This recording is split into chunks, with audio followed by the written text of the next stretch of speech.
नमस्कार, बहुत स्वागत है आपका। आपके साथ मैं हूं दिनेश गौतम और आज का ये दिन बहुत बहुत महत्वपूर्ण है भारत के लिए, आपके लिए, मेरे लिए, हम सब के लिए।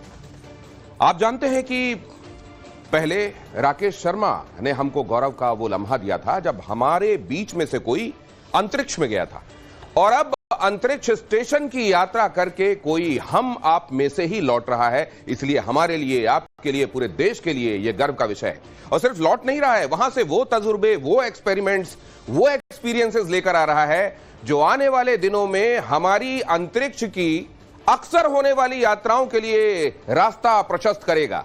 तो आपके साथ मैं हूं दिनेश गौतम और आज चर्चा हम करने वाले हैं इसी विशेष विषय पर। आज हम आपको बताएंगे भारत की आन बान शान शुभांशु शुक्ला जब वापसी कर रहे हैं कैलिफोर्निया में। आज लगभग 3 बजे भारतीय समय के मुताबिक वो स्प्लैश डाउन करने वाले हैं, मतलब समुद्र में छपाक की आवाज के साथ उनका वो यान जिससे वो वापसी कर रहे हैं वो आएगा और लैंड करेगा समुद्र में। अंतरिक्ष में पृथ्वी पर वापसी को लेकर आज क्या क्या उत्साह है, क्या क्या कौतूहल है, क्या क्या उत्सुकताएं हैं। आज का दिन पूरे हिंदुस्तान के लिए किन किन मायनों में खास है। आज ग्रुप कैप्टन शुभांशु शुक्ला 18 दिन की कामयाब अंतरिक्ष यात्रा के बाद धरती पर लौट रहे हैं। शुभांशु के साथ अंतरिक्ष गई 4 लोगों की team international space station ISS, जिसको हम इस एब्रिविएशन से जानते हैं, वहां से वो वापस आ रहे हैं। शुभांशु कैलिफोर्निया के तट पर कैप्सूल, एक स्पेस कैप्सूल जिसके जरिए वो आ रहे हैं, वापसी करेंगे। हालांकि उनकी वापसी के दौरान कई स्टेजेस बहुत खास होने वाली हैं। आप जानते हैं इनमें से कई बहुत जोखिम भरी भी होती हैं, क्योंकि 1600 डिग्री सेल्सियस के पार टेम्परेचर पहुंच जाता है घर्षण की वजह से। और वो अहम स्टेजेस क्या क्या हैं, कहां कहां पर जोखिम है, कौन सा रास्ता स्मूथ है, ये हम समझेंगे, जानेंगे आज एक्सपर्ट से। शुभांशु की वापसी कैसे होगी, वापसी के बाद किस किस प्रक्रिया को फॉलो किया जाएगा, एक एक पहलू हमारे स्पेशल गेस्ट के साथ चर्चा में समझिएगा। और कैसे आपकी हमारी जिंदगी में आने वाले दिनों से इस यात्रा का प्रभाव पड़ने वाला है। बहुत सारी बीमारियां हैं मानव जाति में, जिनमें से डायबिटीज भी है, कैंसर भी है। यहां किए गए एक्सपेरिमेंट्स जो हैं, मांसपेशियों की कई बीमारियां हैं। ये जो अंतरिक्ष में किए गए तमाम तजुर्बे हैं, ये आने वाले दिनों में चिकित्सा के क्षेत्र में माइलस्टोन, और सिर्फ चिकित्सा नहीं, खेती के मामले में भी माइलस्टोन साबित होने वाले हैं। कैसे, आगे आपको बताऊंगा, लेकिन पहले इसी से जुड़ी बड़ी खबर आपके सामने रख रहा हूं। 18 दिन बाद स्पेस से वापस लौट रहे हैं शुभांशु। आज 3 बजे अमेरिकी शहर कैलिफोर्निया के तट पर उनका जो ये कैप्सूल है वो स्प्लैश डाउन करेगा। ड्रैगन कैप्सूल के जरिए धरती पर लौट रहे हैं शुभांशु। 25 जून को स्पेस पर गए थे और कई अहम प्रयोगों के बाद, कई अहम फाइंडिंग्स के साथ पृथ्वी पर लौट रहे हैं। आपको बता दूं, 18 दिन तक अंतरिक्ष में रहने के बाद शुभांशु शुक्ला और एक्सियोम 4 मिशन पर गए क्रू की अंतरिक्ष से धरती पर वापसी हो रही है। इस क्रू में भारत के शुभांशु शुक्ला के अलावा 3 और अंतरिक्ष यात्री शामिल हैं। शुभांशु करीब 22 घंटे की यात्रा करके आज दोपहर 3 बजे धरती पर पहुंचेंगे। कैलिफोर्निया के तट पर यह स्पेसक्राफ्ट स्प्लैश डाउन करेगा, यानी समुद्र में उतरेगा। आप जानते हैं टच डाउन कहते हैं धरती पर जब उतरता है कोई क्राफ्ट, और इसी तरीके से कोई उड़ने वाली चीज जब समुद्र में आकर उतरती है तो उसको स्प्लैश डाउन कहते हैं। और अब सबको इंतजार है कामयाब दौरे के बाद शुभांशु शुक्ला और उनकी टीम के सकुशल आ जाने का।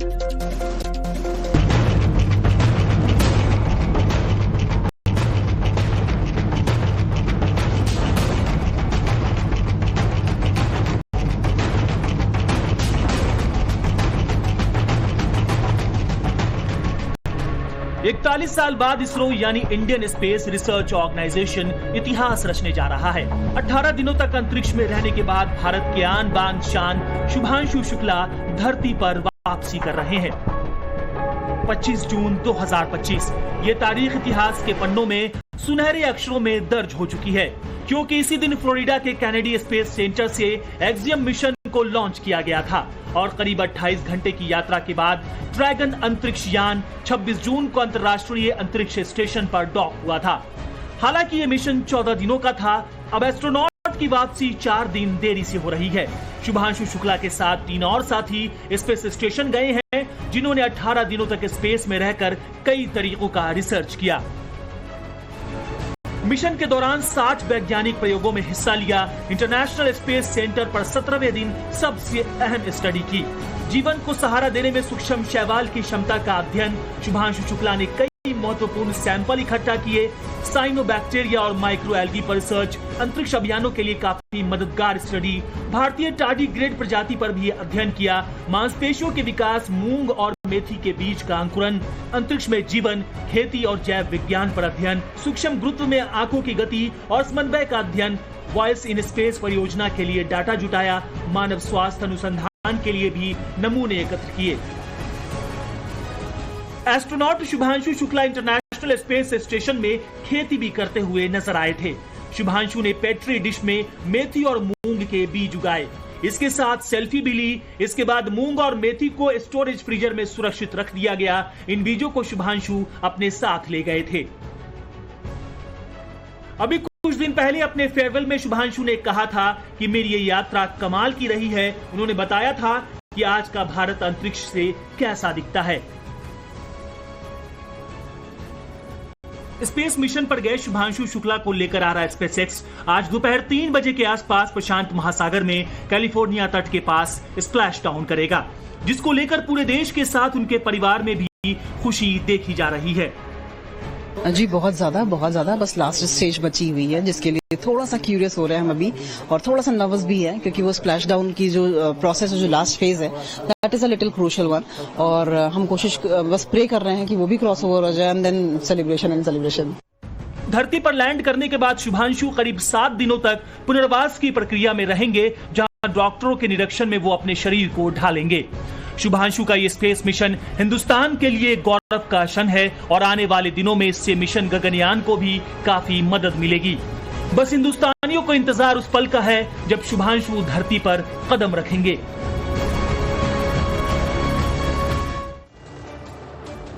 Group captain Shubhanshu Indian air force में काम करते हैं और भारत में इसरो की तरफ से प्रतिनिधित्व गगन में, आकाश में नहीं, गगन में, मतलब वहां जहां पर फिर हम कहते हैं स्पेस शुरू हो जाता है, वहां पहुंचकर इंटरनेशनल स्पेस स्टेशन में तमाम तजुर्बे करके जब लौट रहे हैं।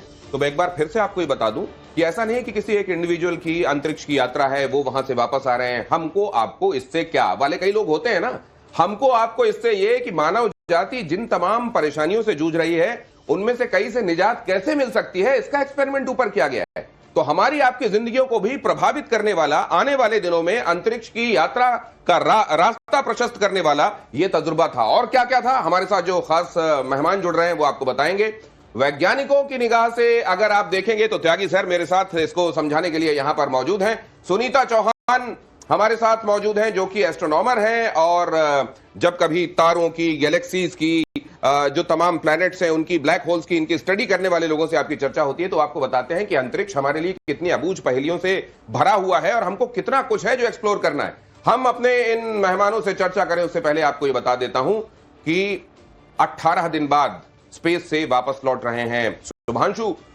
टीम के बाकी साथी भी उनके साथ वापस आ रहे हैं। अलग अलग देशों ने अपने अपने प्रतिनिधि भेजे थे। कई देशों के लिए ये कई सालों बाद एक मौका था। ड्रैगन कैप्सूल के जरिए वो भारत पर वापसी कर रहे हैं। शाम 4:45 बजे इंटरनेशनल स्पेस स्टेशन से ये कैप्सूल उनका अनडॉक हुआ था, अलग हुआ था। आज 3 बजे कैलिफोर्निया के तट पर ये समुद्र में लैंड करेगा। समुद्र में स्प्लैश डाउन इसको कहते हैं। ड्रैगन कैप्सूल वहां पर आकर जब लैंड करेगा, 60 से ज्यादा स्टडी का डेटा वो अपने साथ, जो कि जिसका वजन कहा जाता है कि 250 किलो से ज्यादा है, जो डेटा और तमाम चीजें वो लेकर आ रहे हैं, ये लेकर आज वो धरती में वापसी कर रहे हैं। बीके त्यागी सर मेरे साथ यहाँ हैं। त्यागी सर, सबसे बड़ी जो चीज है वो ये समझने और समझाने की है कि हमको आपको इससे क्या फर्क पड़ेगा। देखिए ये तो बड़ा छोटा नजरिया होगा अगर हम ऐसी बात, क्योंकि मानव जाति, हाँ, मानव जाति के कल्याण के लिए अंतरिक्ष में क्या काम किए गए। बिल्कुल बिल्कुल, क्योंकि देखिए सबसे बड़ी बात की पहली बात ये कि ये फर्स्ट हैंड डाटा, अभी तक जो भी डाटा था वो नासा या वहाँ से या जो और लोग गए थे उनसे हमें मिलता था, तो वो कभी भी उस पूरी फॉर्म में नहीं आता था। ये एक पहला है कि हमारे अपने बंदे ने वहाँ जाके एक्सपेरिमेंट किया और वो डाटा जो है, क्योंकि जिसमें बहुत सारे रिसर्च इंस्टीट्यूशन इन्वॉल्व थे, अगर आपको याद हो Indian institute of sciences Bangalore का मेन उसमें कंट्रीब्यूशन था, जिसमें कि जो टार्डिग्राड का जो सैंपल ले गए थे और जो मूंग और मेथी वाला जो जर्मिनेशन वाला एक्सपेरिमेंट था, तो वो ये सब यहाँ डिजाइन किए गए थे। और इसकी जो फ्यूचर इम्प्लीकेशंस होंगी, दो चीजें हैं। एक तो एक हमें डायरेक्ट डाटा मिल रहा है, और जैसे कि एल्गी की बात हुई, तो एल्गी के लिए एक तो ये था कि माइक्रो एल्गी और वो एज ए फूड जब आप एक स्पेस में जा रहे हैं तो वो आपके लिए अगर उसको आप वहां उगा सकते हैं तो न्यूट्रिशन आपको मिलेगा, फूड मिलेगा, फ्यूल मिलेगा, ऑक्सीजन मिलेगी, तो आपका एक सेल्फ सपोर्टिव सिस्टम आप डेवलप कर सकते हो। अगर आप बाहर जो है आउटर स्पेस में हमारा स्टेशन भी बनने वाला है। ये एक महत्वपूर्ण बात बीके त्यागी सर बता रहे हैं। आप जैसे यहाँ पर चावल दाल खाते हैं ना, यहाँ पर मौजूद होता है, सस्टेन कर सकते हैं, इसके साथ उगा सकते हैं, स्टोर कर सकते हैं, बना सकते हैं, खा सकते हैं।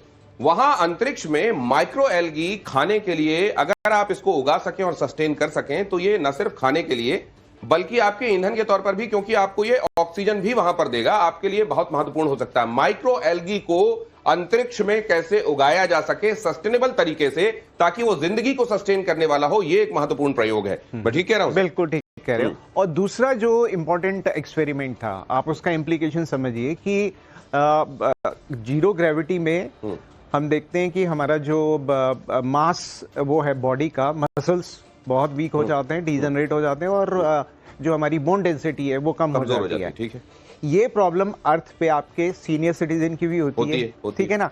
तो अगर हमें वहां से क्लू मिल जाता है कि ये इसका कोई रीजन है, वो क्या फैक्टर है जो काम कर रहा है स्पेस में, जिसकी वजह से एक नॉर्मल आदमी का ये चीजें हो रही हैं, तो एक जो बायोलॉजिकल जो सिग्निफिकेंस है इस एक्सपेरिमेंट का वो ये है कि फ्यूचर में आप वो सॉल्यूशन ढूंढ सको कि बाद में जो ऑस्टियोपोरोसिस जिसको हम बोलते हैं या जो मसल्स वीकनेस है, जिसमें देखा होगा कि बुजुर्ग लोग गिर जाते हैं चलते चलते, तो वो एक सॉल्यूशन हमें मिल सकता है। और बहुत महत्वपूर्ण बात ये देखिए, हमारे जो बुजुर्ग हैं उनकी हड्डियों का खोखला एक तरीके से उसमें छेद होने लगते हैं, कैल्शियम डिपोजिशन उससे हटने लगता है, जिसको ऑस्टियोपोरोसिस आप कहते हैं। बढ़ती उम्र के साथ इनफैक्ट 40 के बाद डिपोजिशन घटने लगता है और उधर मांसपेशियां भी कमजोर होने लगती हैं।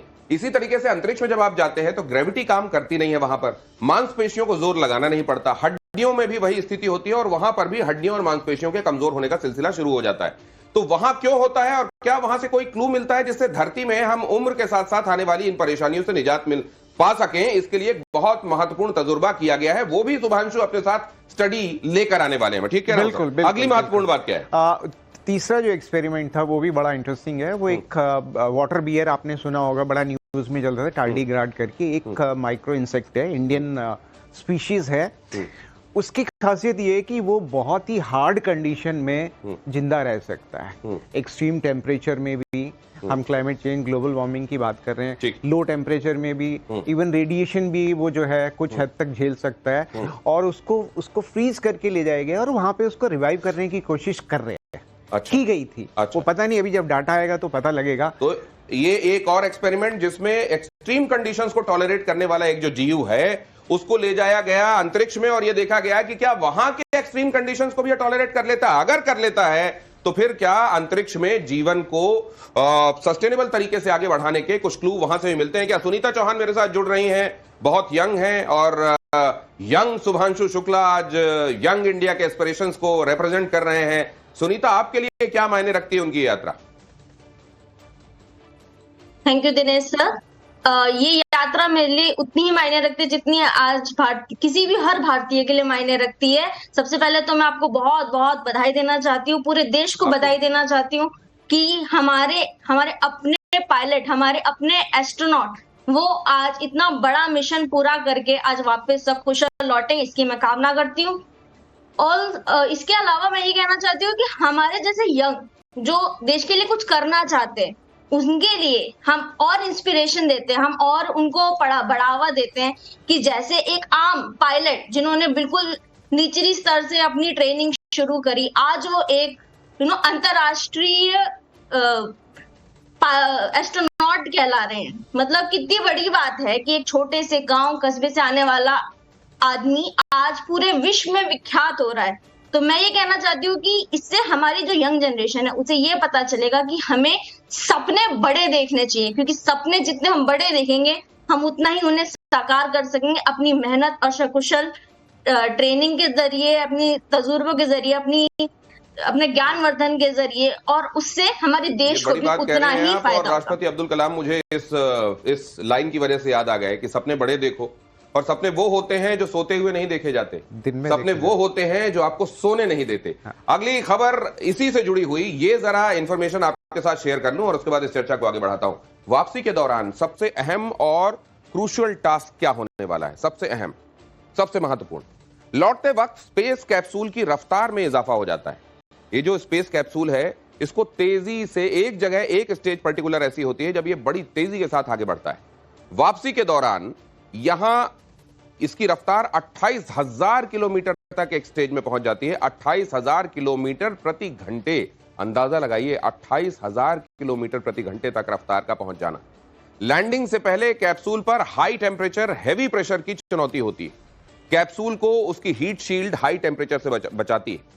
स्पेस कैप्सूल के आसपास बेहद हाई टेम्परेचर होता है और स्पेस कैप्सूल के चारों तरफ प्लाज्मा स्टेज एक वो स्टेज होती है जो हाई टेम्परेचर के बाद कोई एक मैटर अटेन करता है, वो सर बताएंगे आपको। स्पेस कैप्सूल का संपर्क अर्थ स्टेशन से इस दौरान कट जाता है क्योंकि इलेक्ट्रोमैग्नेटिक तरंगे इतनी ज्यादा होती हैं वहां कि वो सब तहस नहस कर देती हैं जितनी भी तरह का कम्युनिकेशन का एपरेटस को आने वाली जो तरंगे होती हैं उनको। और यही पल वापसी की प्रक्रिया का सबसे अहम हिस्सा होता है। रफ्तार घटाने के लिए स्पेसशिप का पैराशूट ऑन किया जाता है। 2 स्टेजेस में पैराशूट ऑन किए जाते हैं। पहले स्टेबलाइजिंग पैराशूट जो हैं वो खोलते हैं, पहली बार 2 और फिर 4 पैराशूट जो हैं वो एक्टिव होते हैं। पैराशूट की मदद से स्पेस कैप्सूल की रफ्तार कम होती है और आखिर में इसकी लैंडिंग होती है। तो वो जो स्टेज है, वो पर्टिकुलर स्टेज सर उसको किस नाम से जानते हैं और वो कितनी देर का वक्फा होता है? उसको वो देखिए क्या है कि जब sir this is your camera please. Capsule जो है ना, जब पूरे अर्थ के एटमॉस्फेयर में एंटर कर रहा है, Right. वो स्टेज सबसे ज्यादा क्रूशियल है। ये जो लैंडिंग जो होती है, जो स्प्लैश डाउन जिसको हम कह रहे हैं, क्योंकि आप स्पेस में थे तो इतनी स्पीड से घूम रहे थे जो आपने बताया, और अब आप जब अर्थ की ग्रेविटी में आ गए, मतलब पृथ्वी के गुरुत्वाकर्षण में आ गए, वायुमंडल में आ गए, तो सडनली वायुमंडल में जब आते हैं तो घर्षण पैदा होता है और वही टेम्परेचर जो है वो 2000 तक जा सकता है। तो इस केस में, और ये स्थिति 4 मिनट तक रहती है। आप ये देखिए कि जो टेम्परेचर है वो एक पूरा प्लाज्मा की शील्ड जो है, वो प्लाज्मा की मतलब वो होता है कि जो मैटर की जो चौथी स्टेट है, सॉलिड, लिक्विड, गैस और प्लाज्मा, चौथी जो होती है वो होती है वो गैस और लिक्विड के बीच में होती है। उसका एग्जाम्पल जो सबसे हमारे घर के आसपास मिलता है, मोमबत्ती की जो लौ है वो प्लाज्मा स्टेट होती है। अच्छा, हाँ, अच्छा। अगर उसको देखें तो उसकी परछाई नहीं बनती है, ये उसका टेस्ट है। तो वो प्लाज्मा स्टेट आ जाता है और इतना टेम्परेचर है तो आपको जो आपके यात्री हैं उनको बचाना है। तो पहली बात आप ये कह रहे हैं कि सर आग को ही ये समझ लीजिए कि प्लाज्मा स्टेट है। हाँ, कि अगर लॉ उसकी प्लाज्मा स्टेट है तो उतने टेम्परेचर वाला जो मैटर का स्टेज है वो प्लाज्मा स्टेज है। और उस केस में जो शील्ड है, आप वो एक वो उसमें जो मटेरियल है वो उसी चीज से उसको बचाती है जी। आपको उस कैप्सूल को एक पर्टिकुलर एंगल पे एंटर कराना है कि वो जो आपका जो टेम्परेचर है। कल्पना चावला के वापस लौटते समय जो हादसा हुआ था सर, हाँ, वो उसी शीट में एक गड़बड़ी, वो कहते हैं कि वहीं पर लगी हुई एक टाइल जो है उसमें गड़बड़ी की वजह से ऐसा हुआ। वो एक अलग वो था एक्चुअली, वो शटल था। हाँ। वो शटल था, वो जहाज की तरह जाता है, मतलब रॉकेट की तरह जाता है और एंटर करता है जहाज की तरह। लेकिन हाँ, उसमें ये जरूर था कि एक शील्ड जाते हुए ही गिर गई थी, उसको इन्होंने इग्नोर कर दिया। मतलब जो सेफ्टी पैरामीटर है, आपने देखा होगा कि जब ये लोग कैप्सूल में घुसे हैं उसके 2 घंटे बाद से जाके अनडॉकिंग शुरू हुई है, क्योंकि पूरा सेफ्टी मेजर जो है उसका फिर एक चेक किया जाता है। तो जो आपके सिक्योरिटी चेक्स है बहुत हाई लेवल के होते हैं, जो वहां पे एक ह्यूमन, मैं तो कहूंगा एरर या कहें कि इग्नोरेंस था, जो जिसकी वजह से कल्पना चावला वाला इंसिडेंट। तो उस एक मामले में एक ह्यूमन एरर था, एक जगह एक गुंजाइश दिखाई दे रही थी, उसको इग्नोर किया गया और वही गुंजाइश, वही इग्नोर किया जाना एक बड़े हादसे का सबब बन गया। लेकिन यहां पर हर एक बात का ख्याल रखा जा रहा है, एक चेकलिस्ट है और हर एक चेकलिस्ट में हर जगह हर एक बॉक्स को चेक किया जा रहा है, ये देखने के लिए कि कहीं कोई गुंजाइश ना रह जाए। आपको यह भी बता देता हूं कि सकुशल एक बार वापसी यहां हो जाती है तो फिर क्या क्या होगा। 7 दिनों तक रिहेबिलिटेट किए जाने की प्रक्रिया चलती है। ये नहीं होता कि आप वहां से आए और अचानक आपने रोजमर्रा की तरह यहां जैसे हम आप जीवन जी रहे हैं वैसा उन्होंने करना शुरू कर दिया, क्योंकि वहां खास तरह की कंडीशन के लिए शरीर अभ्यस्त हो जाता है और यहां जब ग्रेविटी में फिर से शरीर आता है, क्योंकि वहां तो गुरुत्वाकर्षण होता नहीं है, गुरुत्वाकर्षण और वायुमंडल यहां है, तो यहां गुरुत्वाकर्षण और वायुमंडल के लिए शरीर फिर से अभ्यस्त हो सके, इसके लिए 7 दिन की पुनर्वास प्रक्रिया चलेगी। फ्लाइट सर्जन टीम की जांच करेंगे, ग्रेविटी के हिसाब से एडजस्टमेंट किए जाएंगे, शरीर को यहां के मुताबिक ढाला जाएगा। स्पेस में रहने से मांसपेशियों पर असर पड़ता है। आपने कभी देखा होगा, अगर आप स्विमिंग पूल में हैं कुछ देर के लिए फर्ज कीजिए, और वहां आप चल रहे हैं, चलने की कोशिश करते हैं, और फिर उसके बाद आप स्विमिंग पूल से बाहर आते हैं और चलने की कोशिश करते हैं, तो अचानक आपको लगता है जैसे स्थितियां बदल गई। ये मैं सिर्फ आपको एक उदाहरण इसलिए दे रहा हूं ताकि आप ये समझ पाएं कि वहां तो ग्रेविटी बिल्कुल नहीं है। वहां तो बिल्कुल जब आप चलेंगे तो ये चलने वाली स्थिति ही नहीं, वहां तो आप फ्लोट कर रहे होते हैं, क्योंकि ग्रेविटी आपको नीचे की तरफ खींचती नहीं है। और यहां ग्रेविटी में आने के बाद आपकी मांसपेशियों को रीएडजस्ट करना पड़ता है।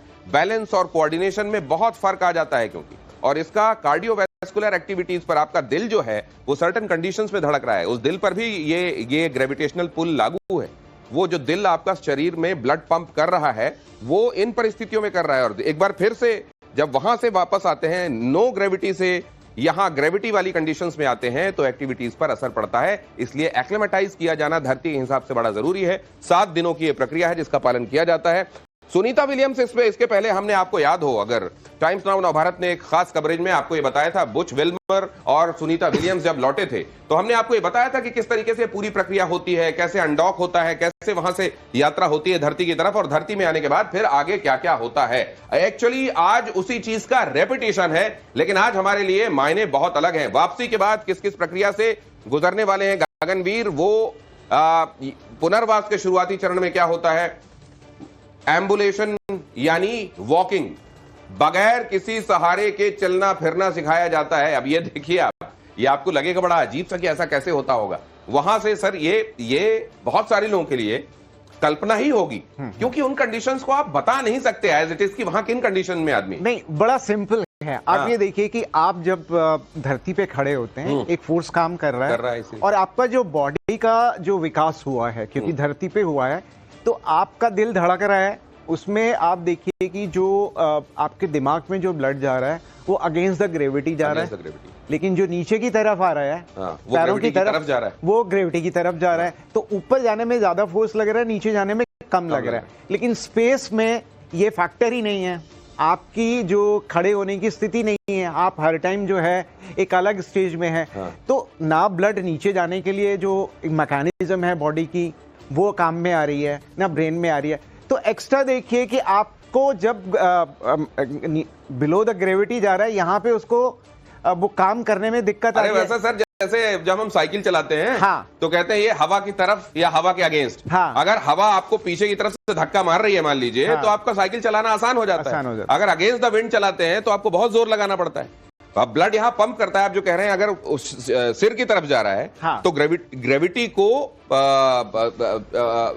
निगेट करके जा रहा है। ग्रेविटी को एक तरीके से ऑर्डिनरी कंडीशन में, वहां पे नहीं है, तो क्या होता है, ब्लड फ्लो आपका ज्यादा हो सकता है, ब्लड फ्लो ज्यादा हो सकता है, ब्रेन की दिक्कत हो सकती है, जो बिल्कुल ब्रेन स्ट्रोक और इस तरह की स्थितियां हो सकती है, वो जो मेम्ब्रेन्स हैं वो स्वेल हो जाती है। राइट। दूसरा उल्टा है कि ये अगेंस्ट द ग्रेविटी, मतलब टुवर्ड्स द ग्रेविटी जा रहा है, बिल्कुल, तो यहाँ पे भी वो काम नहीं कर रहा। तो ये मसल्स को जो डीजनरेट या वीक होने की बात है, जो आप रिहेबिलिटेशन में होगा या जो चलाया जाएगा, क्योंकि आपके मसल ने वो अगेंस्ट द ग्रेविटी काम करना छोड़ दिया इतने दिनों तक, तो उसको दोबारा से ट्रेन करना पड़ेगा। क्योंकि आप देखिए कि ये 18 दिन का तो बहुत ज्यादा टाइम नहीं था। सुनीता विलियम का अगर हम एग्जाम्पल लें, और जो पेगी जो है उनका तो बहुत सबसे लंबा एक्सपीरियंस है वहां पे स्पेस में रहने का। तो ये क्योंकि बट वो तो इन सबको लीड कर रही थी ना, लीड कर रही थी वो ऐसे, वो मतलब she was there as a guide. मैं तो यही कहूंगा, क्योंकि सबसे ज्यादा एक्सपीरियंस है, क्योंकि ये एक प्राइवेट मिशन था। और आप देखिए कि आप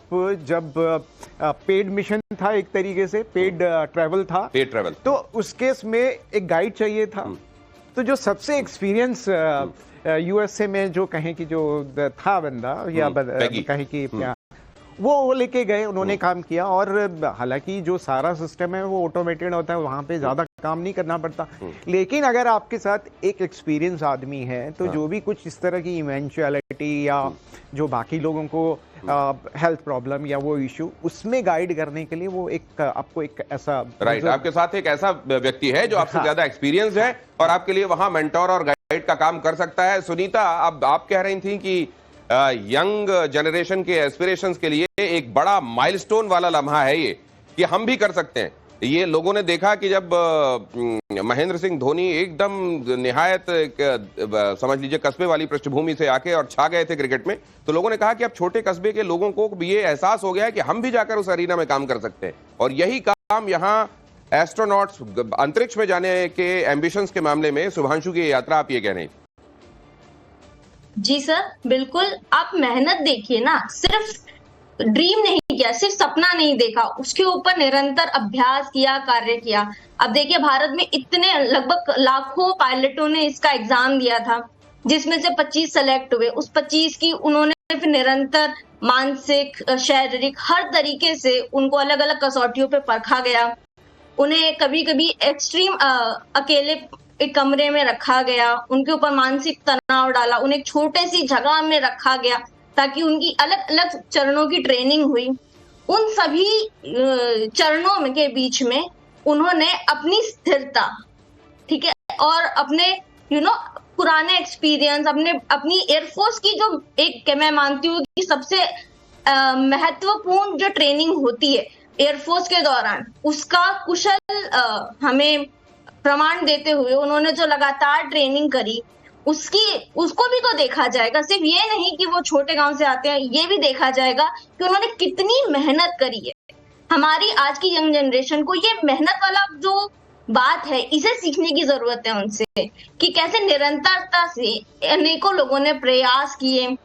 ऑल्दो हमारा सिर्फ एक ही एस्ट्रोनॉट इस बार इस मिशन के लिए चयन हुआ, पर हमारे 4 एस्ट्रोनॉट रशिया में उनकी ट्रेनिंग हुई, वहां के लोगों के साथ उनका मेलजोल हुआ, तो उनका भी नाम बहुत बड़ा हुआ है। और आने वाले आज के टाइम पे मैं मानती हूँ, हम मान रहे हैं कि अगले साल हम गगनयान मिशन लॉन्च करेंगे, तो ये तो मैं मान रही हूँ कि पहली सीढ़ी है। आने वाली जनरेशन को ये समझना चाहिए भारत का अपना स्पेस स्टेशन होगा 2035 तक, और इसलिए उस मंजिल तक पहुंचने के लिए ये जो सीढ़ियां हैं बहुत महत्वपूर्ण हैं। बहुत धन्यवाद सर, बड़ी बारीकी से आपने समझाया, और आगे भी आपसे बात होती रहेगी, क्योंकि 3 बजे जब शुभांशु यहां पहुंच रहे हैं उस समय तक का वक्त है हमको इसकी बारीकियां समझने के लिए, और फिर हम अपने हीरो को वेलकम करेंगे। बहुत धन्यवाद।